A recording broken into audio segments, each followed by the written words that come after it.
Hello to Eagle's online Toastmasters Club. It's a real privilege to be asked to be part of your meeting today. I have had a challenge in that the day that your meeting is taking place, I'm attending a district conference in District 74, which is in Southern Africa, and the venue for the conference is in the middle of the mountains and the Wi-Fi signal is not reliable. So I've taken the liberty of recording this video to be played during the meeting in lieu of me being there at the time that you are meeting. I want to congratulate you on being part of such an innovative club in Africa. I think we need many, many more clubs just like yours that are pushing the boundaries and that are using technology to achieve their goals. I was asked to share a bit about my own Toastmasters journey with you. My name is Aletta Rochar. I'm currently the Region 11 advisor, and Region 11 is Europe, the Middle East, and Africa. I've been a Toastmaster for 8 years now, and when I joined, I had no idea that this leadership journey lay ahead of me. I joke that I joined to run away from my children.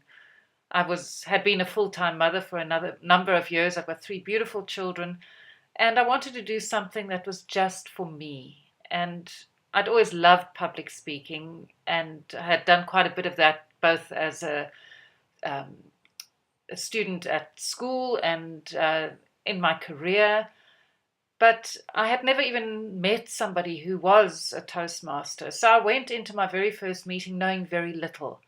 But what I saw on display there was so inspiring. I saw people who could inspire an audience, who could make them laugh, who could persuade them, and who did it in such a professional way. And immediately I knew that I wanted to learn to do what these people were doing. And I joined. And I've never ever looked back.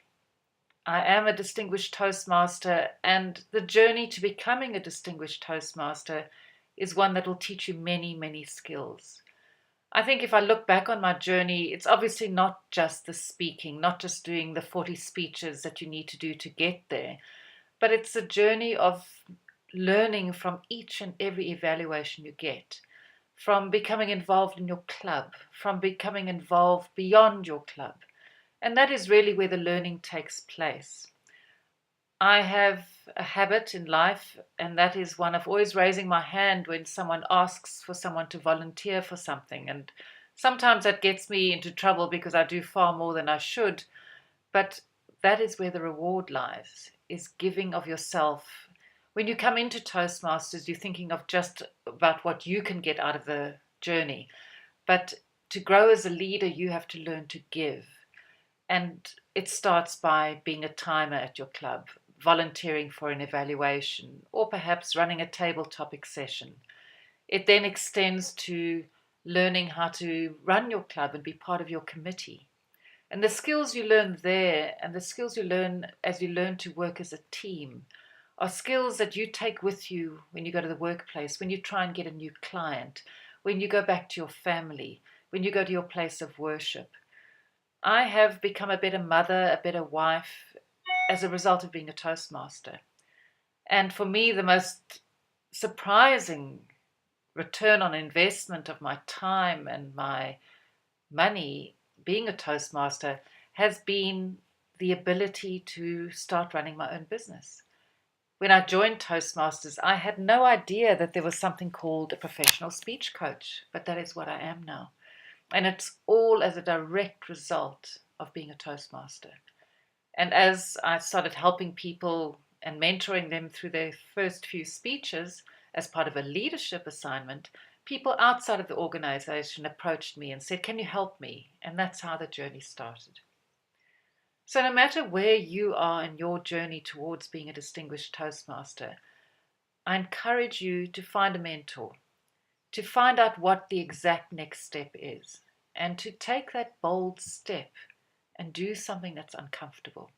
Because it's only when we extend ourselves beyond our comfort zone that we learn, that we grow, and that we are challenged. I encourage you to take every leadership opportunity you can, both within your club and outside of the club. To give you a bit of a context for my own leadership journey, I hadn't even been a Toastmaster for 2 years. And I was looking for some information about Toastmasters Day, which we celebrate every year. And when I looked in our district website, the information was completely out of date. And I have a marketing background, so I knew that I had something to give. So I very cheekily put my name into the nominations process and I was elected. And boy, then I had to learn. But that journey was amazing. And it was only by my stepping outside of my comfort zone that I made progress. That eventually led me to become district governor for District 74 and now region advisor. And each step of the way, I keep learning. I keep learning more about myself.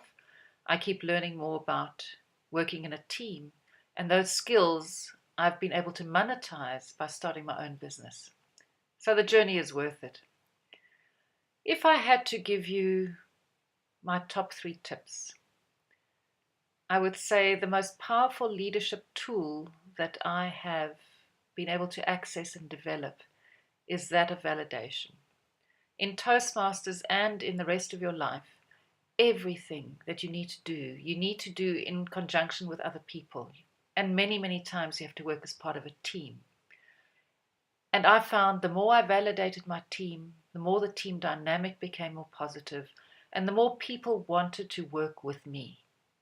Validation is powerful. We all need to hear that what we are doing is valued and recognized. Validate someone for showing up regularly. Validate them for holding you to account, even if they sometimes ask the difficult questions. Validate them for going out of their comfort zone. Validate them for their personal, unique style that adds value to the team. I would also encourage you to always remember that people have a life outside of that team. And one of the most powerful conversation starters I've ever come across was the question, how is life treating you? And I start with that before I start asking people to do things or chase them for deadlines. Because when people answer that question, often they'll tell you about struggles in their life or challenges they are facing currently that if you didn't ask, you wouldn't know why they're not able to deliver on a deadline. But maybe their child is sick. Maybe they've lost a parent. Maybe they themselves have just been retrenched. And those are things that if you know about and understand the context that person is operating from, you can have a great deal of empathy and you can connect with them in a way that you wouldn't connect with them if you hadn't have asked that question in the first place. So for me, it's always about the people first and then about the task. The other story that I have found works really well is my own personal story. So when I challenge someone to do their first speech, to deliver their CC1 at their club, I share a little bit about how I felt when I delivered my CC1. And I can tell you I was more scared about the evaluation and getting that in public than I was about the speech. And what you do when you share your personal story is you become more human to the people you're working with. And it helps us connect in a way that we wouldn't connect if we just said to them, do your first speech. So all along the way, imagine how they're feeling as a leader stepping into a new role and share how you felt as a leader stepping into a new role. Your journey towards DTM will have its frustrations. It will be challenging at times. But I encourage you to persevere, to carry on, to take that next step. And by keeping going and planning your journey and sharing, in the process you contribute not only to yourself, but to your club, your division, and your district. And I always say my time in Toastmasters has an impact on me, on my family, on my career, on my community. And that's exactly the same impact you're going to have as you embark on your journey towards being a distinguished Toastmaster. I want to congratulate you once again on being part of an innovative new club that's pushing the boundaries and that's bringing the Toastmasters experience to more people by virtue of it being online. I look forward to hearing your successes, and I look forward to meeting many of you personally when I come to my visit in District 94 at the end of October and beginning of November. It is my privilege to be your region advisor. It's a huge privilege for me to be part of this